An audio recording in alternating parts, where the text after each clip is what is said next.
Chapter 6. The Work of 15 Days.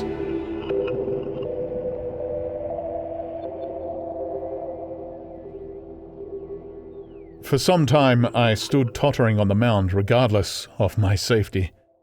Within that noisome den from which I had emerged, I had thought with a narrow intensity only of our immediate security. I had not realized what had been happening to the world, had not anticipated this startling vision of unfamiliar things. I had expected to see Sheen in ruins. I found about me the landscape, weird and lurid, of another planet. For that moment I touched an emotion beyond the common range of men, yet one that the poor brutes we dominate know only too well. I felt as a rabbit might feel returning to his burrow and suddenly confronted by the work of a dozen busy navvies digging the foundations of a house. I felt the first inkling of a thing that presently grew quite clear in my mind, that oppressed me for many days, a sense of dethronement, a persuasion that I was no longer a master, but an animal among the animals, under the Martian heel. With us it would be as with them, to lurk and watch, to run and hide. The fear and empire of man had passed away. But so soon as this strangeness had been realized, it passed, and my dominant motive became the hunger of my long and dismal fast. In the direction away from the pit, I saw, beyond a red-covered wall, a patch of garden ground unburied.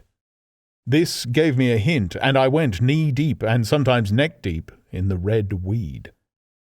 The density of the weed gave me a reassuring sense of hiding. The wall was some 6 feet high, and when I attempted to clamber it, I found I could not lift my feet to the crest. So I went along by the side of it, and came to a corner and a rockwork that enabled me to get to the top and tumble into the garden I coveted. Here I found some young onions, a couple of gladiolus bulbs, and a quantity of immature carrots, all of which I secured, and, scrambling over a ruined wall, went on my way through scarlet and crimson trees towards Q.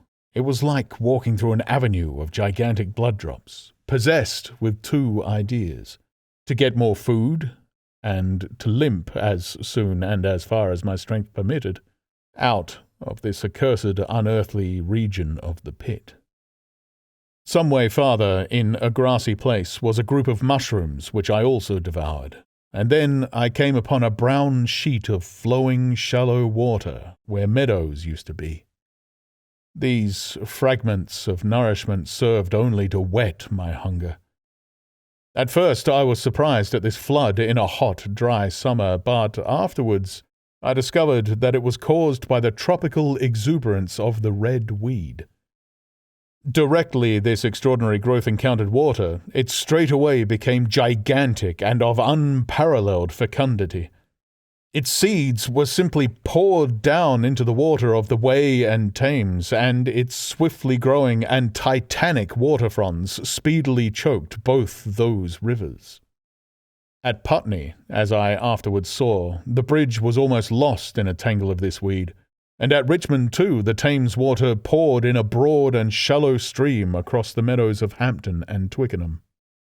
As the water spread, the weed followed them, until the ruined villas of the Thames Valley were for a time lost in this red swamp, whose margin I explored, and much of the desolation the Martians had caused was concealed.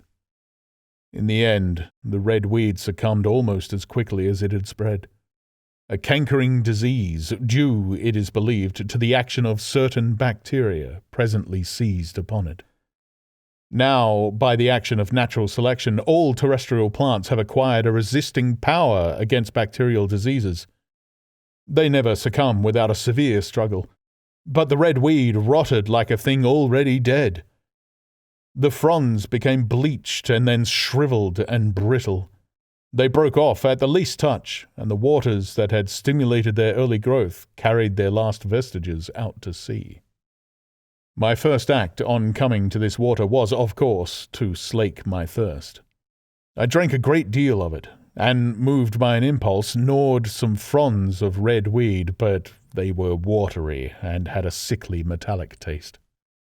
I found the water was sufficiently shallow for me to wade securely, although the red weed impeded my feet a little. But the flood evidently got deeper towards the river, and I turned back to Mortlake. I managed to make out the road by means of occasional ruins of its villas and fences and lamps, and so presently I got out of this spate, and made my way to the hill going up towards Roehampton, and came out on Putney Common. Here the scenery changed from the strange and unfamiliar to the wreckage of the familiar. Patches of ground exhibited the devastation of a cyclone, and in a few score yards I would come upon perfectly undisturbed spaces.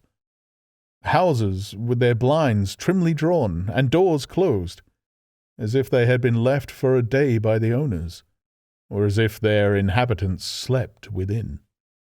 The red weed was less abundant. The tall trees along the lane were free from the red creeper. I hunted for food among the trees, finding nothing, and I also raided a couple of silent houses, but they had already been broken into and ransacked. I rested for the remainder of the daylight in a shrubbery, being, in my enfeebled condition, too fatigued to push on. All this time I saw no human beings, and no signs of the Martians.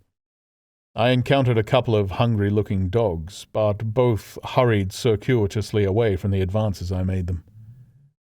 Near Roehampton I had seen 2 human skeletons, not bodies, but skeletons, picked clean, and in the wood by me I found the crushed and scattered bones of several cats and rabbits and the skull of a sheep. But though I gnawed parts of these in my mouth, there was nothing to be got from them.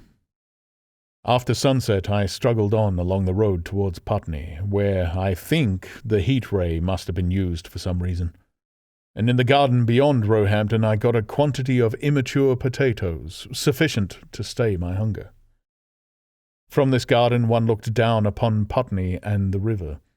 The aspect of the place in the dusk was singularly desolate.